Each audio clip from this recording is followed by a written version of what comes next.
அபார்ஷனுங்கிறது ரைட்டா ராங்கா பேசலாமா?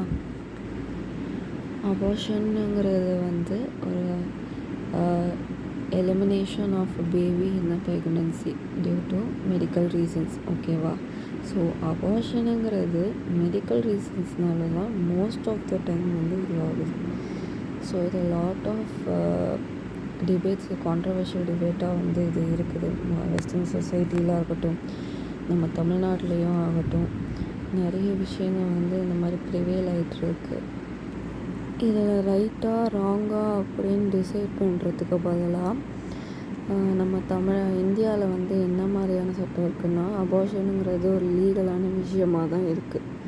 பட் அது உமன்ஸ் ரைட்ஸ் இல்லையா? அதனால் கண்டிப்பாக அதை ஏதாவது க்ரிட்டிசைஸ் பண்ணுறதுக்கு நிறைய பேர் வரவும் செய்வாங்க. ஸோ அது அபார்ஷனுங்கிறது ரைட்டாக ராங்கா, இதில் எதை வச்சு ரைட்டாக ராங்காக இன்ஃபர்மேஷன்ஸை கலெக்ட் பண்ணுறது, அதை பற்றி நம்ம இப்போ பார்ப்போம்.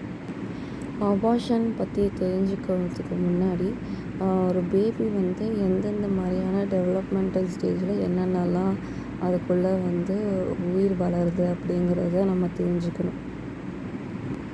ஃபர்ஸ்ட் விஷயம், பிறக்கும்பொழுது எக்கும் ஸ்பெர்மும் ஃப்யூஸ் ஆகுறதுனால தான் பேபி ஃபீட்டஸாக ஃபார்ம் ஆகுது அப்படிங்கிறத சொல்கிறாங்க. ஸோ அந்த ஃப்யூஷன் அந்த பிகினிங் ஸ்டேஜில் எப்படி இருக்கும்னா, it's just a fusion of cells. ஒரு 3 to 4 group of cells fusion ஆகிருக்கும். ஸோ அதை தான் என்ன கன்சர்வேட்டிவ் சைட், அதாவது ட்ரெடிஷ்னலாக இருக்கிற பீப்புள்ஸ்லாம் எப்படி சொல்கிறாங்கன்னா, life begins at moment of conception. Life நிஜமாலுமே மூமெண்ட் ஆஃப் கன்செப்ஷனில் பிகின் ஆகுதா அப்படிங்கிறது கேள்விக்குறி தான்.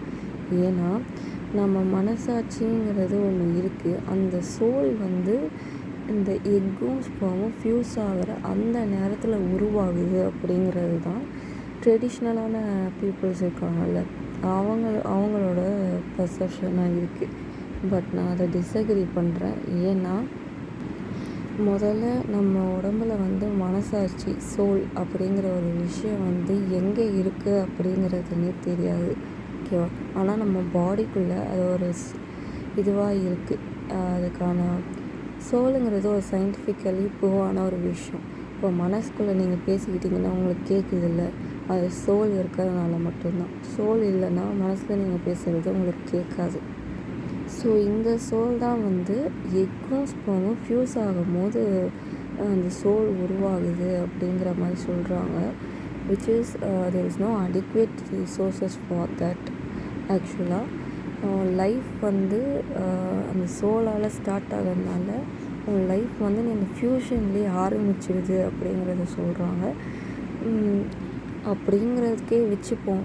பட் அதை ஒரு காரணமாக வச்சு மெடிக்கல் ப்ரொசீஜரான அபார்ஷனை பண்ணக்கூடாது அப்படிங்கிற அதை பேன் பண்ணுற அளவுக்கு ஹியூமானிட்டி வளர்ந்துருக்கிறது ரொம்ப தவிர்க்கக்கூடியது. ஃபீட்டஸுங்கிறது லாட்டின் டேர்மில் லிவிங் ஹியூமன் அப்படிங்கிற மாதிரி. ஆக்சுவலாக ஃபீட்டஸுங்கிறது லாட்டின் டேர்மில் லிவிங் பீயிங் அப்படின்னு சொல்ல வராங்க. ஆனால் நிஜமாலுமே ஃபீட்டஸ்னால் லிவிங் பீயிங் அப்படின்னு சொல்கிறதுனால அது ஒரு உயிரினம் தானே அப்படிங்கிறத, ஃபீட்டஸும் பேபி ஒன்று தான் அப்படிங்கிறத ஹென்ஸ் ப்ரூவ் பண்ண பார்க்குறாங்க. பட்டு லாட்டின் மொழி இல்லை எல்லா லாங்குவேஜ் மொழியும் நீங்கள் எடுக்கும் போது லிங்குவிஸ்டிக் கான்டெக்ஸ்ட் அப்படிங்கிற ஒரு விஷயத்த பார்க்கணும். இப்போது தமிழில் ஒரு விஷயம் ஒரு வேர்டு இருக்குதுன்னு வச்சுப்போம். கட்டமரம் அப்படிங்கிறது வச்சுப்போம். கட்டமரம் இல்லை கட்டமரம் கப்பல் அந்த மாதிரி சொல்லுவோம்ல. இங்கிலீஷில் கட்டமரான் அப்படின்னு சொல்லுவாங்க. இங்கே மீனிங் ஒரே மாதிரி இருக்கலாம், ஆனால் இதே மாதிரி வேர்டு தமிழில் இருக்க வேர்டு இங்கிலீஷ்லேயும் அந்த மாதிரி சேமான வேர்டாக இருக்கலாம். பட் அதுக்கு வேறு மீனிங்காக இருக்க வாய்ப்புகள் இருக்குது. இதே வேர்டு தான் இங்கேயும் இருக்கும் அப்படிங்கிறத சொல்ல முடியாதுல்ல.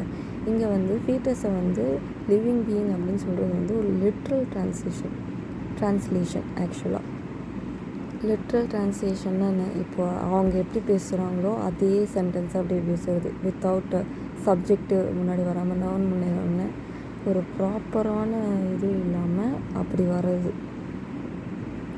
ஒரு சென்டென்ஸாக ஃபார்ம் பண்ணும்போது சப்ஜெக்ட் ஆப்ஜெக்ட்லாம் அதோட ப்ளேஸில் இருக்கணும்ல. ஆனால் நீங்கள் லிட்ரல் ட்ரான்ஸ்லேஷன் எடுக்கும்போது சப்ஜெக்ட் அண்ட் ஆப்ஜெக்ட்லாம் அப்படியே இருக்காது. அவங்க என்ன எப்படி பேசுகிறாங்களோ அதே கனோட்டேஷனில் தான் லிட்ரல் ட்ரான்ஸ்லேஷனில் வரும்.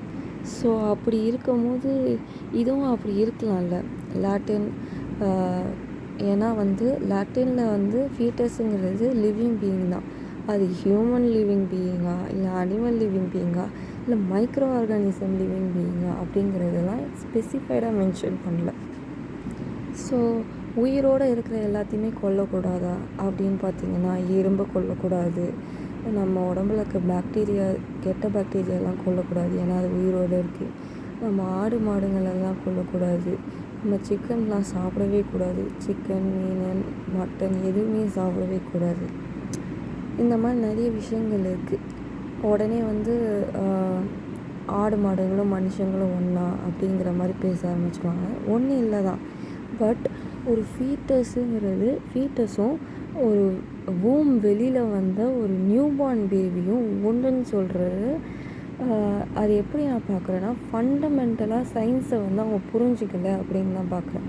ஏன்னா நீங்கள் எந்த சயின்டிஸ்ட், எந்த பயாலஜிஸ்ட் கிட்ட வேணால் கேட்டு பாருங்கள், ஃபீட்டஸும் பேபியும் ஒன்றும் இல்லை அப்படிங்கிறத சொல்லுவாங்க.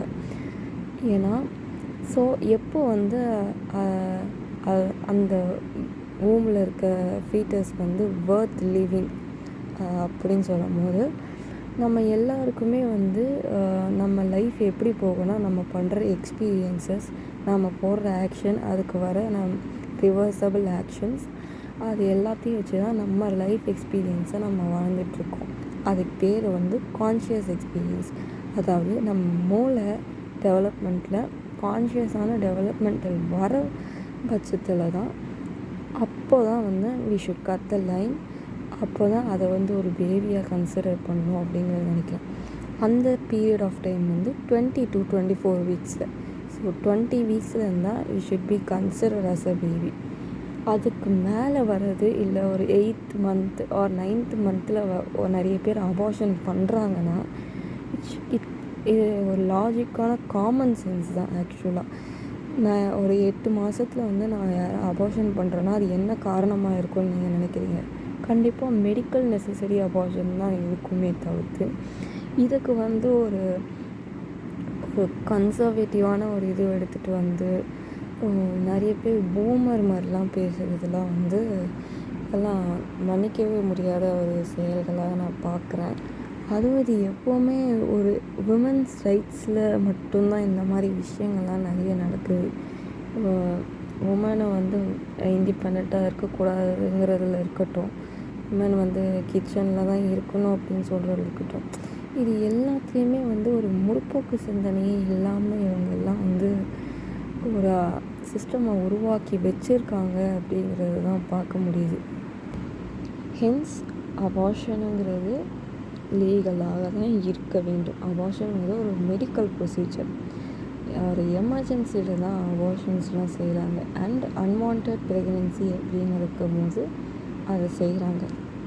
இன்னொரு கொஷின் கூட வரும், சில தற்கொலைஸ்லாம், நீங்கள் செக்ஷுவல் இன்டர்கோர்ஸ் வச்சுட்டா உங்களோட ரெஸ்பான்சிபிலிட்டி தான் ப்ரெக்னென்சி அப்படிங்கிறதுன்னு சொல்லுவாங்க. Which is we can state that, அப்படியே வச்சுப்போமே.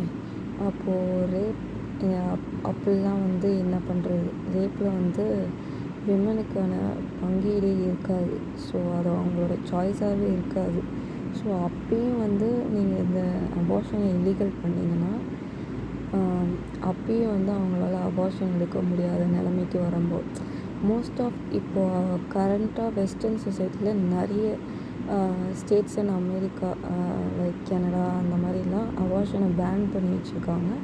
இதனால் என்ன ஆயிடுச்சுன்னா, மெடிக்கலி நெசசரியான அபார்ஷன்ஸ் கூட நிறைய டாக்டர்ஸ் எந்த ஹாஸ்பிட்டல்ஸுமே பண்ணுறது கிடையாது. நம்ம எல்லா விஷயத்தையும் வெஸ்டர்ன் இன்ஃப்ளூயன்ஸில் தான் நிறைய நம்ம நாட்டில் நிறைய விஷயத்த நம்ம வளர்த்துருக்கோம். It can be like dressing ஸ்டைலாக இருக்கட்டும், ஓப்பன் மைனஸ் கான்செப்டாக இருக்கட்டும், நிறைய விஷயங்கள் இருக்கலாம்.